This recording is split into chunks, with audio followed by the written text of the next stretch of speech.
Baik, di sini saya akan memaparkan materi tentang politik dividen. Politik dividen adalah kebijakan perusahaan yang terkait dalam pembagian keuntungan dividen kepada pemegang saham. Kebijakan ini mencangkup keputusan tentang apakah dividen akan dibagikan, berapa besarannya, dan dalam bentuk apa, tunai atau saham, dengan mempertimbangkan kepentingan pemegang saham serta kebutuhan perusahaan untuk investasi dan pertumbuhan. Assalamualaikum warahmatullahi wabarakatuh. Perkenalkan, nama saya Muhammad Dafiq Aun. Saya akan menjelaskan analisis tentang kebijakan dividen yang stabil dan kebijakan dividen fleksibel. Kebijakan dividen yang stabil yaitu perusahaan membayar dividen dalam jumlah tetap atau meningkat secara konsisten terlepas dari fluktuasi laba. Keunggulan memberikan kepastian kepada pemegang saham, kemudian meningkatkan reputasi dan kepercayaan investor. Kelemahan membebani perusahaan jika laba menurun dan kurang fleksibel dalam menghadapi kebutuhan modal mendesak. Kedua, kebijakan dividen yang fleksibel. Dividen dibayarkan sesuai kinerja keuangan perusahaan sehingga jumlahnya bervariasi. Keunggulan fleksibel dalam alokasi laba, terutama untuk investasi atau ekspansi, mengurangi tekanan saat laba turun. Kelemahan menciptakan ketidakpastian bagi investor, dapat menurunkan daya tarik bagi investor yang mengutamakan dividen stabil.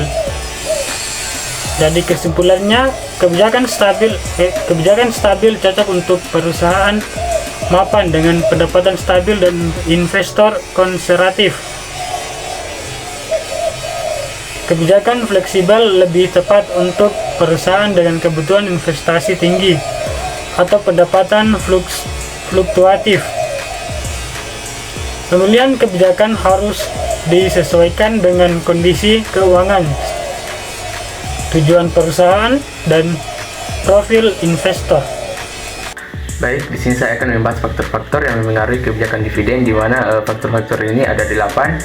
Yang pertama itu ada kondisi keuangan, yaitu laba bersih dan ketersediaan kas menentukan kemampuan membayar dividen. Dan yang kedua itu prospek pertumbuhan. Perusahaan dengan peluang ekspansi cenderung menahan laba untuk diinvestasi. Dan yang ketiga itu preferensi pemegang saham, yaitu investor konservatif menginginkan dividen stabil, sementara yang agresif lebih suka reinvestasi. Dan yang keempat itu stabilitas pendapatan, di mana pendapatan stabil mendorong dividen konsisten. Pendapatan fluktuatif memerlukan fleksibilitas.